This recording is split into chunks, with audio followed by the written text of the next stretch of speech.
Bayangkan, Anda berbelanja kebutuhan harian. Semua barang naik sedikit lebih mahal. Apa yang sebenarnya sedang terjadi? Apakah kebijakan pajak baru selalu adil untuk semua lapisan masyarakat? Dan bagaimana kita sebagai warga negara bisa memahami alasan di balik keputusan ini?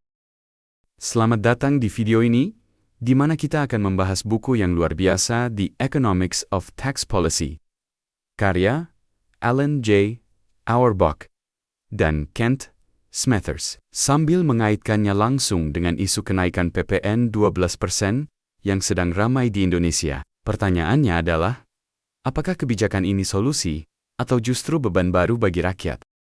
Setiap rupiah pajak yang kita bayarkan membangun negara, tapi tahukah Anda, kebijakan pajak adalah permainan ekonomi yang kompleks. Salah satu kesimpulan menarik dari buku ini adalah, kebijakan pajak tidak hanya soal pengumpulan uang, tapi juga soal keadilan, efisiensi, dan pertumbuhan ekonomi. Pertanyaan besar yang akan kita jawab hari ini adalah, bagaimana kenaikan PPN memengaruhi keseimbangan itu di Indonesia?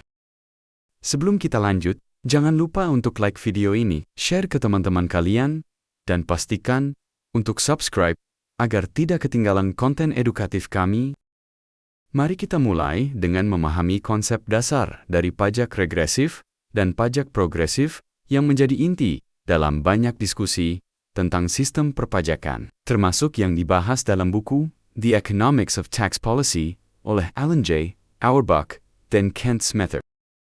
Pajak regresif dan implikasinya. Pajak regresif adalah jenis pajak di mana persentase penghasilan yang digunakan untuk membayar pajak berkurang seiring dengan bertambahnya penghasilan. Dalam konteks ini, PPN atau pajak pertambahan nilai termasuk dalam kategori pajak regresif. Mengapa?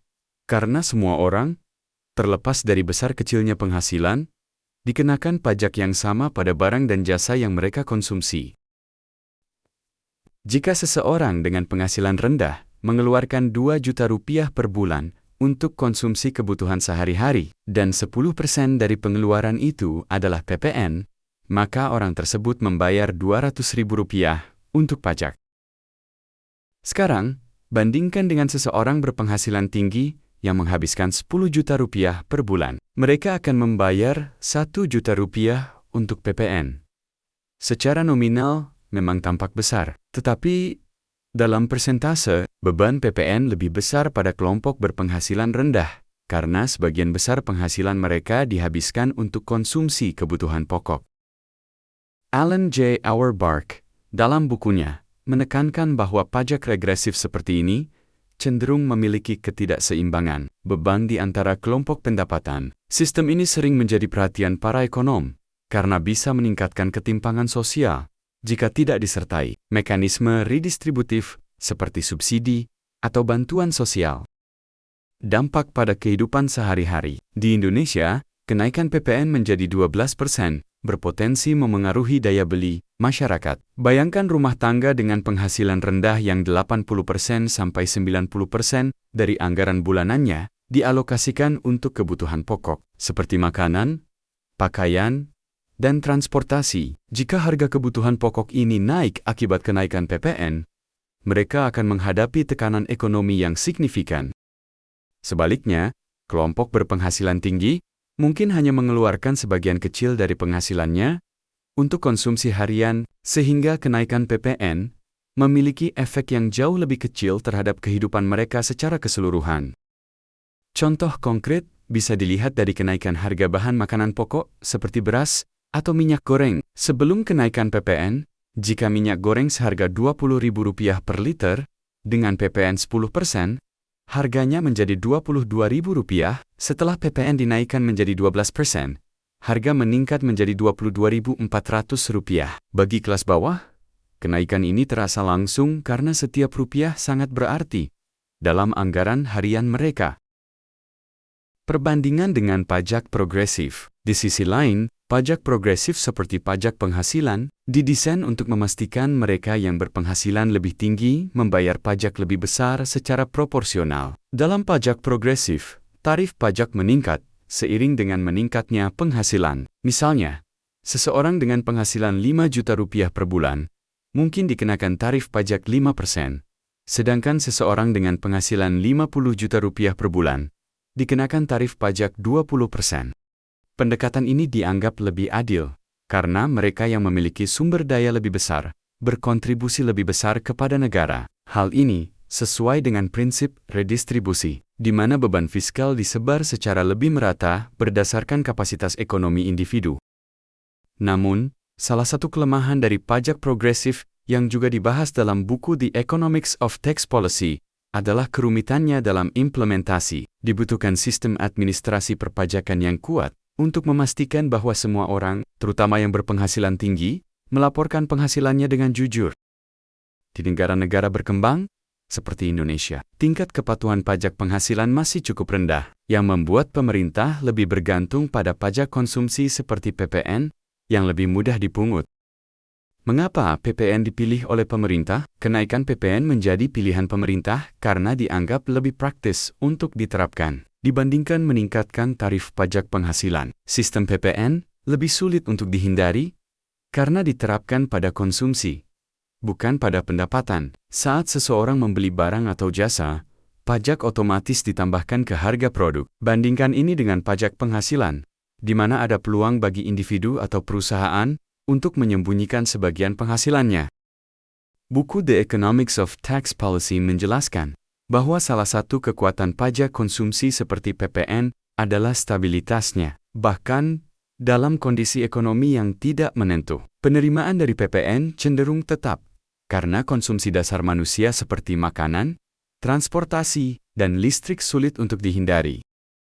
Di Indonesia, penerapan pajak progresif masih menghadapi banyak kendala, seperti keterbatasan teknologi dan kurangnya transparansi dalam pelaporan pajak. Hal ini membuat PPN menjadi tulang punggung penerimaan negara, meskipun dampaknya kurang menguntungkan bagi mereka yang berpenghasilan rendah.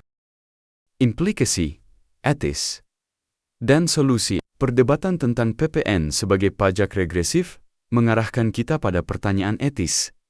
Apakah pemerintah seharusnya lebih fokus pada reformasi pajak progresif untuk menciptakan keadilan yang lebih besar, ataukah PPN tetap menjadi alat utama dengan syarat ada mekanisme penyeimbang seperti subsidi untuk kelompok berpenghasilan rendah?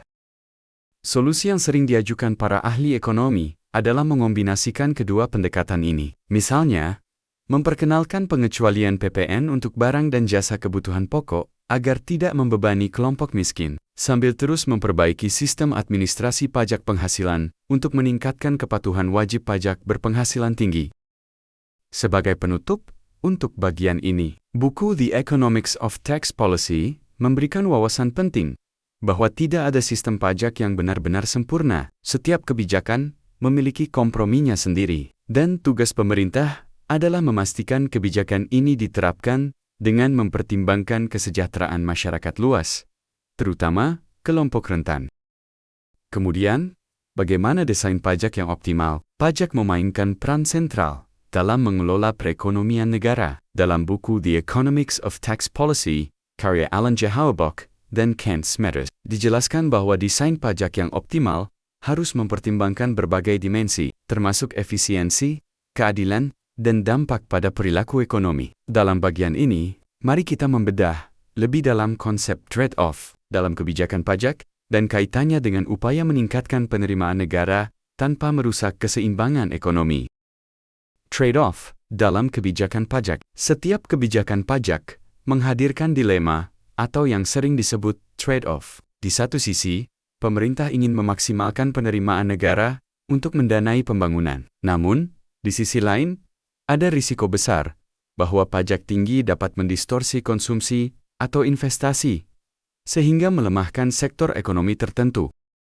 Alan J. Auerbach dan Kent Smetters dalam bukunya membahas pentingnya minimizing economic distortions. Pajak yang tinggi, seperti PPN 12% yang akan diterapkan di Indonesia, memiliki potensi untuk memengaruhi keputusan konsumsi masyarakat. Barang dan jasa yang dulunya terjangkau mungkin menjadi terlalu mahal bagi beberapa lapisan masyarakat. Dalam situasi ini, konsumen mungkin akan beralih ke barang yang lebih murah, atau bahkan mengurangi konsumsi secara keseluruhan. Dari sisi investasi, peningkatan PPN juga dapat mengurangi permintaan barang modal yang terkena dampak PPN. Sebagai contoh, sektor manufaktur sering membutuhkan alat dan bahan yang terkena pajak. Jika biayanya meningkat, perusahaan mungkin menunda investasi, atau lebih buruk lagi, beralih ke negara lain yang menawarkan pajak lebih rendah. Nama Auerbach dan Smathers juga menekankan bahwa solusi untuk dilema ini terletak pada broadening the tax base, yaitu memperluas basis pajak tanpa menaikkan tarif secara signifikan. Dalam konteks ini, pemerintah Indonesia dapat mengeksplorasi peluang pajak di sektor-sektor baru, seperti ekonomi digital, yang hingga saat ini masih relatif kurang terjangkau dalam sistem perpajakan. Menyeimbangkan basis pajak dengan daya beli, memperluas basis pajak, berarti melibatkan lebih banyak pelaku ekonomi dalam membayar pajak, bukan hanya menambah beban pajak pada pelaku yang sudah patuh. Contohnya, pajak pada transaksi ekonomi digital yang melibatkan platform seperti marketplace online, e-wallet, atau layanan streaming. Dengan merangkul sektor ini ke dalam sistem pajak, penerimaan negara dapat meningkat tanpa mengganggu daya beli masyarakat luas. Namun, upaya ini harus dilakukan dengan hati-hati, agar tidak menimbulkan pajak berganda atau beban tambahan pada pelaku UMKM yang mulai mengadopsi teknologi digital. Kebijakan insentif, seperti pembebasan pajak awal bagi usaha kecil, bisa menjadi jalan tengah untuk menyeimbangkan dampak. Pajak tidak selalu soal angka. Dalam desain pajak, kita juga harus melihat aspek non-angka, seperti kepercayaan masyarakat terhadap sistem perpajakan itu sendiri. Buku ini memberikan wawasan bahwa kebijakan pajak yang buruk seringkali membuka peluang untuk penghindaran pajak tax evasion. Ketika tarif pajak dianggap terlalu tinggi atau rumit, individu dan perusahaan mencari celah untuk mengurangi kewajiban mereka. Sebagai contoh, kenaikan PPN dapat mendorong peningkatan transaksi di bawah meja, di mana penjual tidak memberikan faktur resmi untuk menghindari pembayaran pajak. Hal ini tidak hanya merugikan penerimaan negara, tetapi juga menciptakan ketidakadilan bagi pelaku usaha yang taat pajak. Selain itu, desain pajak yang tidak mendukung iklim investasi dapat memperburuk masalah ini. Sektor manufaktur, misalnya, seringkali menghadapi biaya tinggi akibat bahan baku yang terkena PPN. Ketika tarif pajak meningkat, perusahaan dapat memutuskan untuk mengurangi produksi atau bahkan memindahkan operasional ke negara dengan beban pajak lebih rendah. Hal ini berdampak pada pengurangan lapangan kerja dan kontribusi terhadap perekonomian nasional. Auerbach dan Smathers juga menyoroti pentingnya tax neutrality prinsip, bahwa pajak seharusnya seminimal mungkin memengaruhi keputusan ekonomi. Ketika pajak diterapkan tanpa mengganggu pola konsumsi atau investasi, ekonomi cenderung lebih stabil. Dalam kasus kenaikan PPN, pemerintah perlu mempertimbangkan kebijakan kompensasi seperti subsidi atau pengecualian pajak untuk kebutuhan pokok sebagai langkah untuk menjaga daya beli masyarakat. Kesimpulan, desain pajak optimal bukan hanya tentang seberapa banyak pajak yang dikumpulkan, tetapi juga tentang bagaimana kebijakan tersebut memengaruhi perekonomian secara keseluruhan. Dengan memahami trade-off antara penerimaan negara dan dampaknya terhadap konsumsi serta investasi, kita dapat merancang kebijakan yang lebih seimbang. Selain itu, fokus pada perluasan basis pajak dan mengatasi penghindaran pajak adalah kunci untuk menciptakan sistem perpajakan yang adil dan berkelanjutan. Sekarang, kita bahas implikasi jangka panjang kebijakan pajak dalam pertumbuhan ekonomi. Dalam jangka panjang, kebijakan kenaikan pajak, pertambahan nilai atau PPN, memiliki dampak yang jauh melampaui sekadar kenaikan harga barang dan jasa. Buku The Economics of Tax Policy oleh Alan J. Auerbach dan Kent Smathers memberikan perspektif penting tentang bagaimana desain pajak memengaruhi pertumbuhan ekonomi secara keseluruhan. Salah satu bahasan utama dalam buku ini adalah hubungan antara kebijakan pajak dengan konsumsi rumah tangga. Di Indonesia, kebijakan kenaikan PPN menjadi 12%, menghadirkan tantangan besar, terutama bagi kelas menengah dan bawah. Bagaimana caranya? Mari kita bahas lebih detail. Dampak langsung terhadap konsumsi masyarakat, kenaikan PPN secara langsung meningkatkan harga barang dan jasa di tingkat konsumen. Dalam ekonomi rumah tangga, terutama di kelas bawah. Proporsi pengeluaran untuk kebutuhan pokok jauh lebih besar dibandingkan kelas atas. Dengan PPN yang lebih tinggi, daya beli kelompok ini berkurang, membuat mereka harus memilih barang dengan kualitas lebih rendah atau bahkan mengurangi jumlah barang yang mereka beli. Dalam The Economics of Tax Policy, Auerbach dan Smathers menjelaskan bahwa pengeluaran konsumen adalah salah satu pendorong utama pertumbuhan ekonomi. Ketika konsumsi rumah tangga menurun, permintaan agregat pun ikut melemah, memengaruhi produktivitas sektor real. Sederhananya, jika orang-orang mengurangi belanja, industri dan bisnis juga akan mengalami penurunan pendapatan, menyebabkan siklus ekonomi menjadi terhambat. Kondisi ini menciptakan efek domino yang lebih besar di sektor tenaga kerja. Banyak bisnis kecil dan menengah yang mungkin terpaksa menurunkan skala operasi mereka atau bahkan menghentikan usaha, yang kemudian memengaruhi tingkat pengangguran. Ketika produktivitas masyarakat menurun, pertumbuhan ekonomi tidak hanya melambat, tetapi juga berpotensi mengalami stagnasi jangka panjang. Bagaimana dengan negara lain? Beberapa negara telah mengambil pendekatan yang berbeda dalam meningkatkan pendapatan negara tanpa membebani konsumsi rumah tangga. Contohnya, di Denmark dan Swedia, meskipun kedua negara ini memiliki PPN yang cukup tinggi, mereka juga memiliki kebijakan pajak progresif yang lebih kuat. Pendapatan negara mereka tidak hanya bergantung pada PPN, tetapi juga dari pajak penghasilan dan pajak kekayaan. Contoh lain adalah Jerman, yang mengombinasikan tarif PPN yang moderat dengan insentif pajak di sektor investasi dan inovasi. Fokus mereka adalah menciptakan pertumbuhan jangka panjang yang berkelanjutan dengan mendorong pelaku bisnis untuk tetap produktif. Dalam kasus Jerman, reformasi pajak berhasil meningkatkan penerimaan negara dengan cara memperluas basis pajak. Bukannya menaikkan tarif pajak secara keseluruhan, artinya, mereka lebih memilih menambahkan kelompok wajib pajak baru daripada membebani yang sudah ada. Di era ekonomi digital, beberapa negara juga mulai memaksimalkan potensi pajak di sektor digital untuk menutup defisit anggaran. Contohnya, India dan Inggris telah memperkenalkan digital tax untuk perusahaan teknologi besar yang memiliki omzet besar di pasar domestik mereka. Pajak ini menciptakan sumber pendapatan baru tanpa memengaruhi konsumsi langsung masyarakat. Di Indonesia, penerapan pajak di sektor digital baru berjalan dalam skala kecil. Potensi ini dapat dimanfaatkan untuk mengurangi tekanan pada PPN yang umumnya dibebankan kepada konsumen akhir. Apakah ada alternatif untuk kebijakan jangka panjang? Salah satu pendekatan yang relevan adalah pengembangan sistem redistribusi. Sebagai contoh, subsidi silang dari penerimaan pajak yang lebih besar ke sektor yang mendukung konsumsi rumah tangga. Selain itu, program kompensasi seperti bantuan langsung tunai BLT dapat diselaraskan untuk memastikan kenaikan PPN tidak berdampak negatif pada kelompok rentan. Auerbach dan Smathers menekankan pentingnya transparansi dan akuntabilitas dalam mengalokasikan penerimaan pajak. Ketika masyarakat tahu bahwa pajak yang mereka bayar benar-benar digunakan untuk program yang bermanfaat, penerimaan kebijakan kenaikan pajak juga cenderung lebih baik.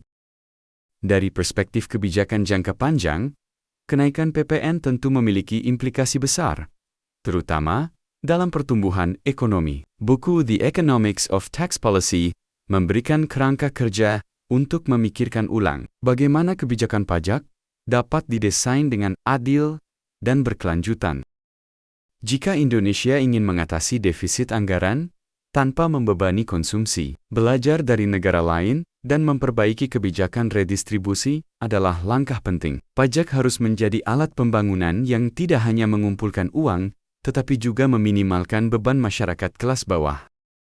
Kemudian, bagaimana solusi untuk kebijakan yang adil? Pertama, kebijakan kompensasi untuk mengurangi beban PPN. Salah satu cara utama untuk memastikan kebijakan pajak, seperti kenaikan PPN, tidak merugikan masyarakat rentan adalah melalui kebijakan kompensasi yang tepat. Sasaran, di Indonesia kita sudah memiliki beberapa bentuk bantuan sosial, seperti bantuan langsung tunai BLT, program sembako murah, dan subsidi untuk bahan bakar. Namun, apakah kebijakan ini cukup? Dalam buku The Economics of Tax Policy, Auerbach dan Smathers membahas pentingnya redistribusi pendapatan melalui kebijakan fiskal yang bersifat targeted. Mereka menyoroti bahwa kebijakan semacam ini perlu dirancang agar mampu memberikan kompensasi yang lebih signifikan kepada kelompok rentan, sambil tetap memastikan pendapatan negara tidak berkurang drastis. Mari kita lihat beberapa contoh dari negara lain yang dapat menjadi inspirasi. 1. Brazil dan program Bolsa Familia. Program Bolsa Familia adalah contoh nyata bagaimana transfer uang tunai bisa dirancang agar memberikan dampak langsung bagi rumah tangga miskin. Program ini memberikan bantuan keuangan kepada keluarga miskin, dengan syarat mereka memastikan anak-anaknya tetap bersekolah dan mendapat imunisasi. Model ini sangat efektif untuk memerangi kemiskinan generasi berikutnya, sekaligus menjaga daya beli masyarakat. Yang penting, saat pajak konsumsi seperti PPN dinaikkan, Indonesia bisa mengadaptasi mekanisme semacam ini dengan fokus pada kebutuhan spesifik, seperti pendidikan dan kesehatan masyarakat miskin. 2. India dan kebijakan subsidi pangan. India telah menerapkan National Food Security Act untuk memastikan bahwa masyarakat berpenghasilan rendah dapat mengakses kebutuhan pokok seperti beras dan gandum dengan harga sangat murah. Mengaitkan kebijakan ini dengan sistem pajak, pemerintah dapat memberikan voucher belanja kebutuhan pokok sebagai kompensasi atas kenaikan PPN, sehingga dampaknya tidak terlalu terasa pada konsumsi harian masyarakat miskin.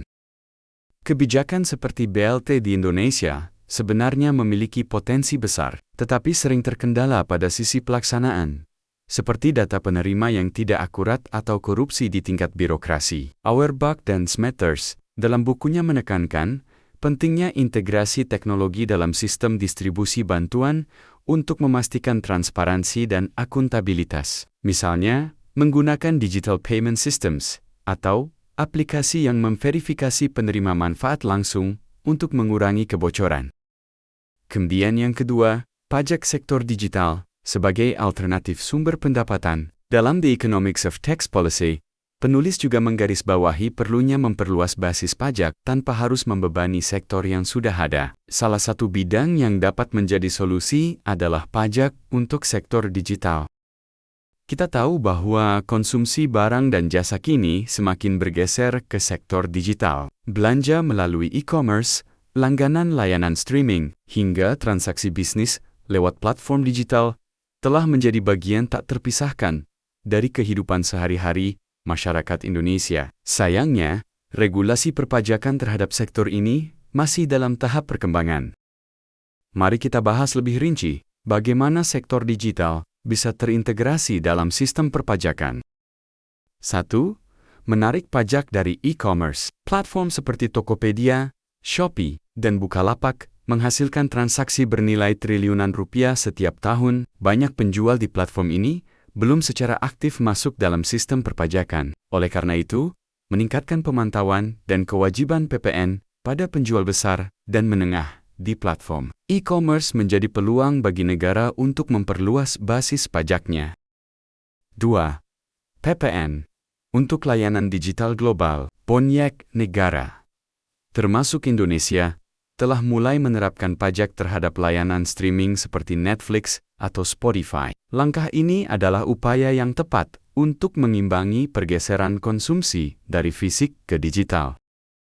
Contoh sukses adalah Australia yang memperkenalkan Netflix Tax, di mana layanan digital internasional dikenakan pajak sebesar 10% untuk konsumsi di dalam negeri. Indonesia sudah mulai memberlakukan pajak serupa, tetapi optimalisasinya masih menghadapi kendala teknis dan pengawasan. 3. Pemajakan terhadap ekonomi gig dan freelancer digital. Salah satu area yang sering diabaikan adalah tenaga kerja yang bergantung pada platform seperti Upwork atau Fiverr. Banyak pekerja digital di Indonesia yang bekerja untuk klien luar negeri tidak terdata dalam sistem perpajakan. Dengan pengaturan kebijakan yang jelas, pajak penghasilan atau bahkan PPN atas layanan ini bisa menjadi sumber tambahan bagi pendapatan negara. Solusi ketiga, langkah strategis integrasi kebijakan pajak digital dan kompensasi. Agar kebijakan seperti kenaikan PPN dapat diterima masyarakat, pemerintah perlu menunjukkan bahwa beban ini dibagi secara adil. dengan melibatkan semua sektor ekonomi, termasuk sektor digital. Buku The Economics of Tax Policy memberikan panduan penting untuk membuat sistem perpajakan lebih adil. 1.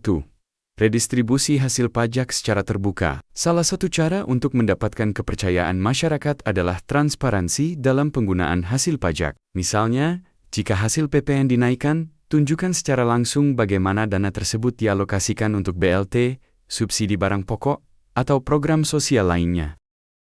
2. Pemberlakuan pajak digital yang transparan. Sektor digital dapat menjadi pilar baru dalam sistem perpajakan. Dengan penambahan hasil pajak dari platform online, pemerintah memiliki sumber tambahan untuk subsidi tanpa perlu meningkatkan PPN terlalu tinggi. 3. Penggunaan teknologi digital dalam distribusi bantuan. Sistem berbasis teknologi, seperti yang digunakan di Brazil, memungkinkan bantuan disalurkan tepat sasaran. Penerima manfaat dapat menggunakan kode atau aplikasi untuk mendapatkan barang subsidi langsung di pasar-pasar atau toko lokal. Dari pembahasan ini, kita belajar bahwa kenaikan PPN di Indonesia bisa menjadi bagian dari kebijakan pajak yang lebih luas jika disertai solusi yang adil, seperti distribusi kompensasi yang tepat dan optimalisasi pajak digital. Pendekatan seperti ini tidak hanya mendukung penerimaan negara, tetapi juga melindungi daya beli masyarakat, terutama mereka yang berada di kelompok bawah. Sesuai dengan esensi buku The Economics of Tax Policy, solusi harus tetap berpihak pada keadilan dan efisiensi untuk mencapai sistem perpajakan yang inklusif dan berkelanjutan. Kebijakan pajak bukan hanya soal ekonomi, tetapi soal bagaimana kita membangun keadilan sosial dalam masyarakat. Jadi, mari kita lebih bijak dan proaktif dalam memahami isu-isu ini. Like dan share video ini untuk memberikan wawasan bagi lebih banyak orang. Jangan lupa subscribe agar Anda terus belajar dan mendapatkan wawasan baru. Terima kasih sudah menonton. Temukan video menarik lainnya di playlist channel kami.